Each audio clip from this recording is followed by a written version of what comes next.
श्री स्वामी समर्थ. नमस्कार मित्रांनो. आज 21 नोव्हेंबर, वार शुक्रवार आणि या दिवसापासून मार्गशीर्ष महिना हा सुरू होणार आहे.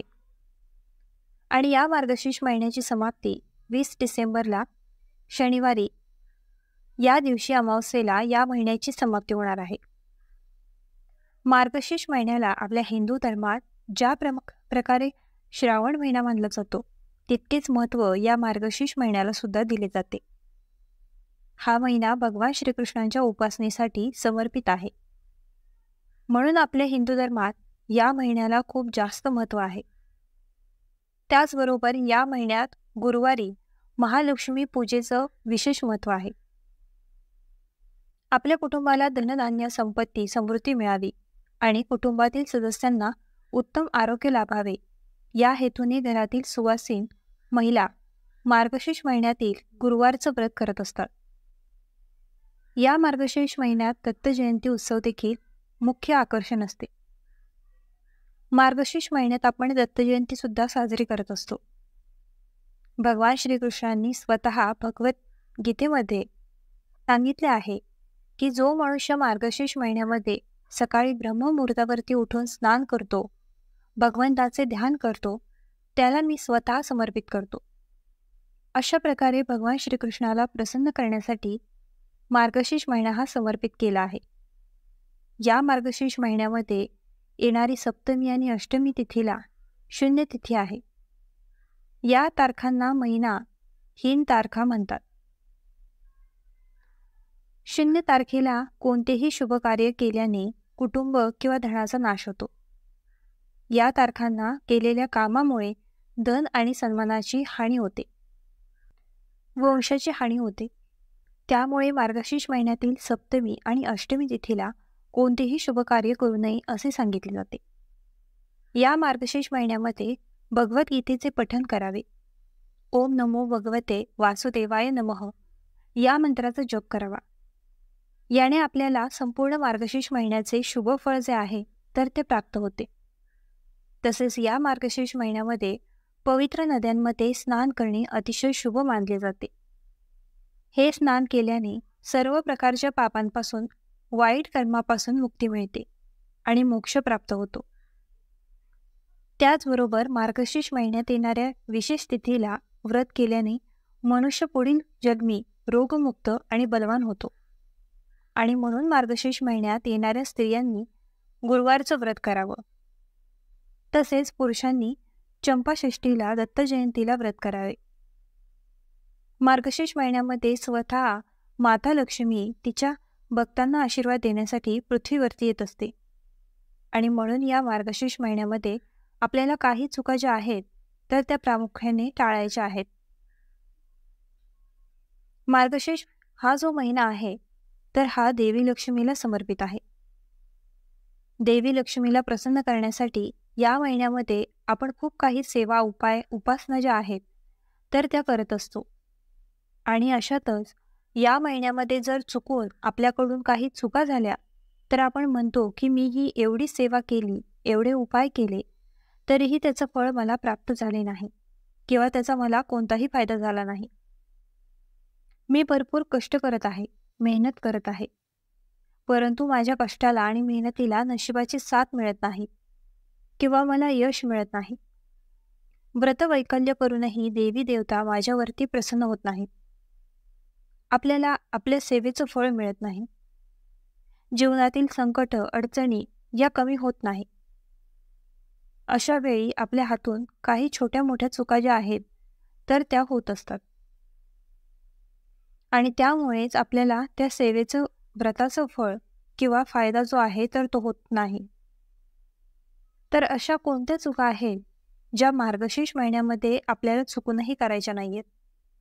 तसेच या मार्गशीर्ष महिन्यामध्ये आपल्याला काय खायचं आहे आणि काय खायचं नाही, कोणत्या भाज्यांचं सेवन करायचं नाही, याबद्दलची संपूर्ण माहिती आज या व्हिडिओमध्ये मी तुमच्यासोबत शेअर करणार आहे. त्यामुळे तुम्ही हा व्हिडिओ स्किप न करता शेवटपर्यंत नक्की पहा. चॅनलवरती नवीन असाल तर सबस्क्राईब करा आणि असेच माहितीपूर्ण नवनवीन व्हिडिओ पाहण्यासाठी बेल आयकॉनलाही प्रेस करा. म्हणजे जेव्हा कधी मी नवीन व्हिडिओ अपलोड करेल त्याचं नोटिफिकेशन सर्वात अगोदर तुम्हाला भेटेल आणि तुम्ही एक पण व्हिडिओ मिस करणार नाही. तर पहा, आज या व्हिडिओमध्ये मी तुम्हाला जे काही नियम सांगणार आहे, तर हे नियम तुम्हाला संपूर्ण मार्गशीर्ष महिन्यामध्ये पाळायचे आहेत. आज 21 नोव्हेंबर आहे, वार शुक्रवार आहे आणि आज या दिवशी देव दीपावली सुद्धा आहे. मार्गशीर्ष महिन्याचा पहिला दिवस आहे, म्हणजेच प्रतिपदा. उद्यापासून आपल्याला चुकूनही आपल्या घरामध्ये वादविवाद, क्लेश, भांडणे जे आहेत तर ते होणार नाही याची विशेष काळजी घ्यावी. कारण माता लक्ष्मी आपल्या घरामध्ये राहत असतात आणि ज्या घरामध्ये शांतता असते, ज्या घरात वडीलधाऱ्यांचा अपमान होत नाही किंवा ज्या घरातील स्त्रीचा आवाज हा घरातून बाहेर जात नाही, घरामध्ये नम्र असते, तर अशाच घरामध्ये माता लक्ष्मी नेहमी वास्तव्य करते. तर चुकूनही आपल्याला संपूर्ण मार्गशीर्ष महिन्यामध्ये वादविवाद, क्लेश, भांडणे जी आहेत तर ती करायची नाही. तर या विशेष गोष्टींची काळजी आपल्याला घ्यायची आहे. तसेच या मार्गशीर्ष महिन्यामध्ये जर तुमच्या घरामध्ये एखादी अनोळखी व्यक्ती आली किंवा एखादी तुमची ओळखीची व्यक्ती आहे परंतु ती तुमची शत्रू आहे किंवा त्याच्यासोबत तुमचे वाद आहेत आणि ती व्यक्ती जर तुमच्या घरात आली तर चुकूनही तिचा तुम्ही अनादर करू नका.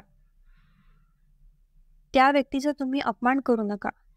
कारण देवी कोणत्या स्वरूपात आपल्या घरामध्ये येईल हे आपल्याला माहीत नसते. त्यामुळे शत्रू जरी आला तरीही आपल्याला त्याचं स्वागत जे आहे ते करायचं आहे. म्हणजेच त्याला काही खायला प्यायला जे आहे तर ते आपल्याला द्यायचं आहे, परंतु त्याचा अनादर आपल्याला चुकूनही करायचा नाही. तसेच पुढचा नियम म्हणजे या मार्गशीर्ष महिन्यामध्ये चुकूनही आपल्या घरातून अन्नधान्य वाया जाणार नाही याची विशेष काळजी तुम्हाला घ्यायची आहे. आपल्या घरामध्ये जेवढं अन्न लागणार आहे तेवढं शिजवण्याचा प्रयत्न करा. घरातून चुकूनही अन्न वाया जाणार नाही याची तुम्हाला प्रामुख्याने काळजी घ्यायची आहे. तर या काही 2 ते 3 चुका आहेत ज्या आपल्याला प्रामुख्याने टाळायच्या आहेत. आता मार्गशीर्ष महिन्यामध्ये आपल्या घरात अशा कोणत्या भाज्या आहेत ज्या चुकूनही आपल्याला बनवायच्या नाहीत आणि खायच्या देखील नाहीत, त्याबद्दलची आपण माहिती जाणून घेणार आहोत. तर पहा, मार्गशीर्ष महिन्यामध्ये तुम्ही गुरुवारचं व्रत करत असतात. घरामध्ये आपण रोज काही ना काही स्तोत्र, मंत्र, पठण यांचं पठण करत असतो आणि या पठणामध्ये जे स्तोत्र, मंत्र असतात तर याने आपल्या घरातील नकारात्मकता जी आहे तर ती संपत असते.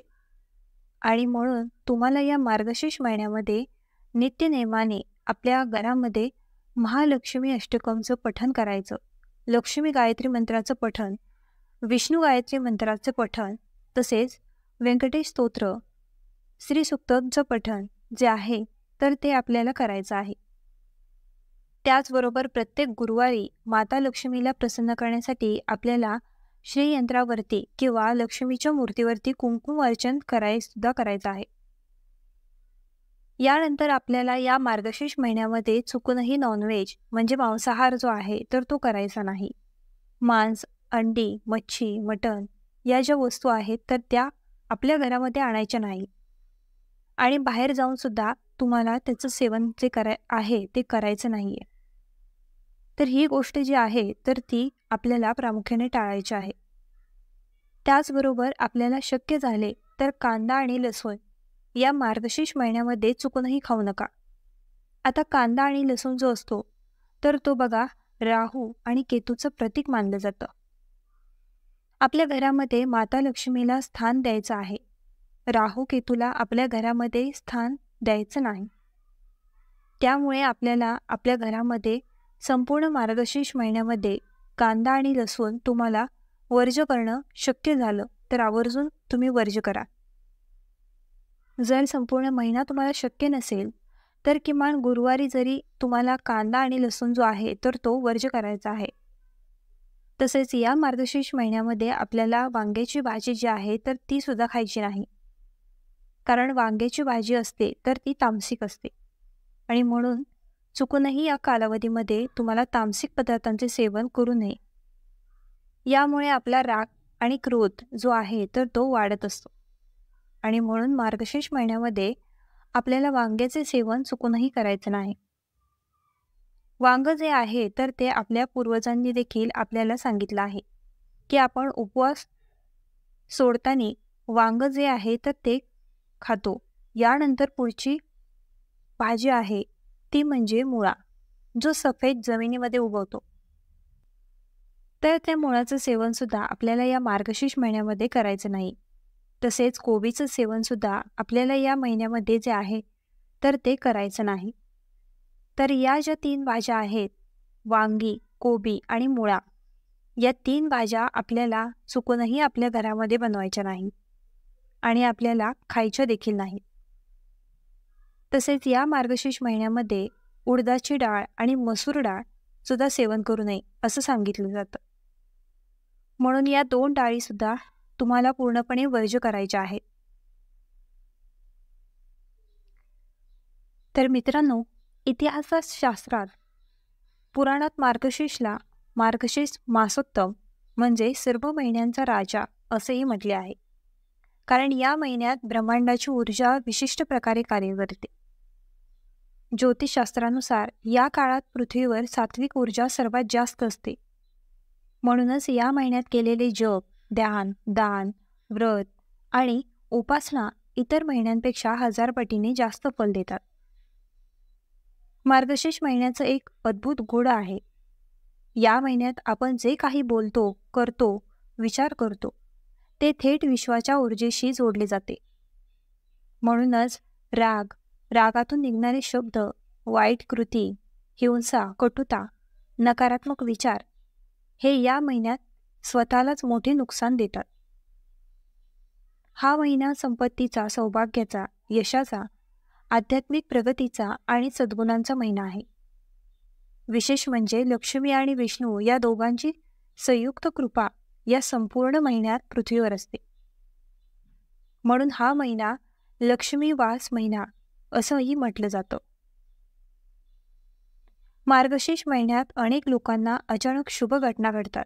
नोकरी मिळणे, अडकलेले काम पूर्ण होणे, अचानक पैसे मिळणे, घरात आनंददायी घटना होणे, नकारात्मकतेचा नाश होणे, हे सर्व का घडतं?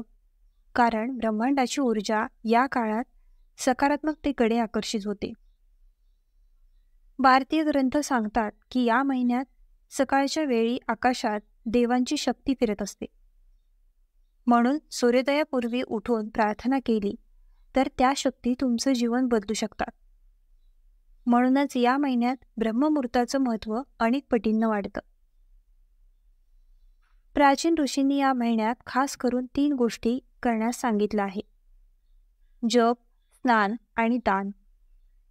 जप म्हणजे मनाची शुद्धी, स्नान म्हणजे शरीराची आणि आत्म्याची शुद्धी आणि दान म्हणजे कर्मशुद्धी. या 3 गोष्टींची शक्ती मार्गशीर्ष महिन्यात पूर्ण सामर्थ्यासह कार्य करते. या महिन्यात एक विशेष योग येतो ज्याला क्षीरसागर योग म्हणतात. याच वेळी विष्णू भगवान क्षीरसागरात विश्राम करतात आणि पृथ्वीवर लक्ष्मीचे आगमन होते. म्हणून या महिन्यात केलेली साधना थेट विष्णू लक्ष्मीच्या कृपेनं सफल होते. तर मित्रांनो, हा व्हिडिओ कसा वाटला आम्हाला कमेंट करून नक्की सांगा आणि आपल्या ग्लो मराठी चॅनलला लाईक, शेअर आणि सबस्क्राईब करायला विसरू नका.